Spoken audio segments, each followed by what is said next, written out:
Saadet Partisi Bursa İl Başkanlığı olarak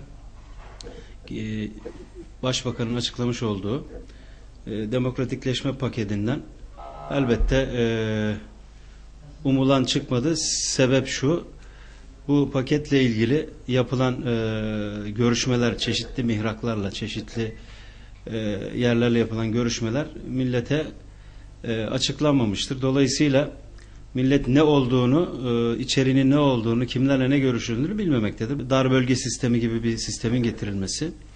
Dolayısıyla bizim için Saadet Partisi olarak temel hak ve hürriyetlerin genişlemesi ve ülkemizin normalleşmesini temin edecek her adımı destekliyoruz. Bunu açıklamıştık. Fakat burada milletin değil Avrupa'nın istekleri öne çıkmış gibi görünüyor. Avrupa'yı temel alıyoruz. Oysa biz Osmanlı'nın yaklaşık 1000 yıl dünyaya adalet getirdiği kendi medeniyetimizden referans almamız gerekiyordu.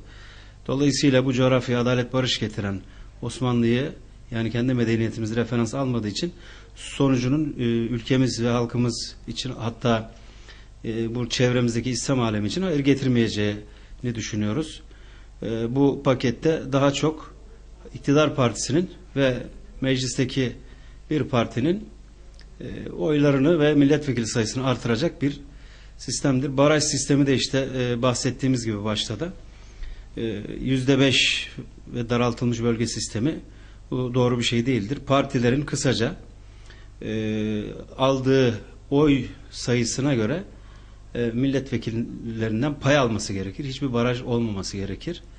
Aynı zamanda Saadet Partisi olarak 100 milletvekilinin, en azından bu olmayacaksa, aldıkları oya göre dağılıp, yani her partinin temsil edilmesi sağlanmalıdır.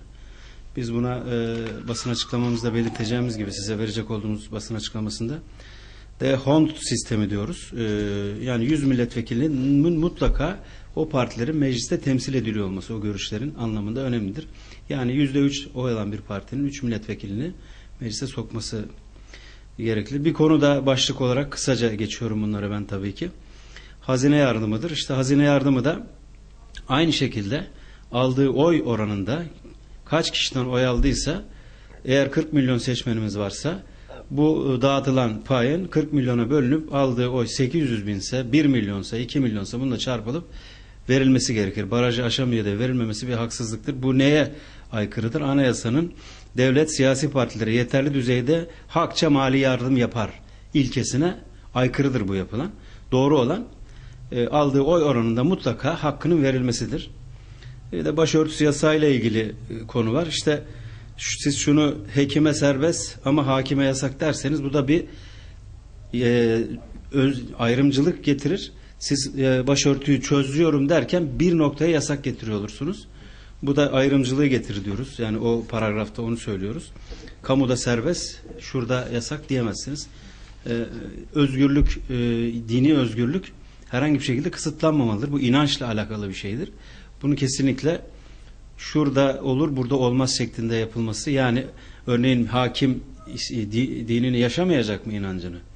Bayan hakim örtünmek istiyorsa örtünmelidir. Yani hakim olursa bayan inancını yaşamasın ama öğretmen olursa yaşasın. Doğru bir şey değildir. Bu da ayrımcılığı getirir.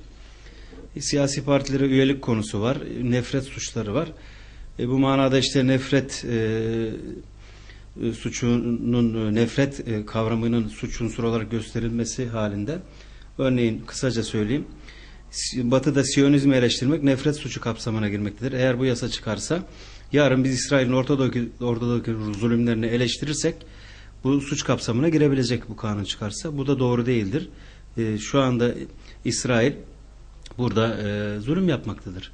İnsanları öldürmektedir ki kimyasal silahlarla öldürdüğü halde kimse bir şey dememektedir.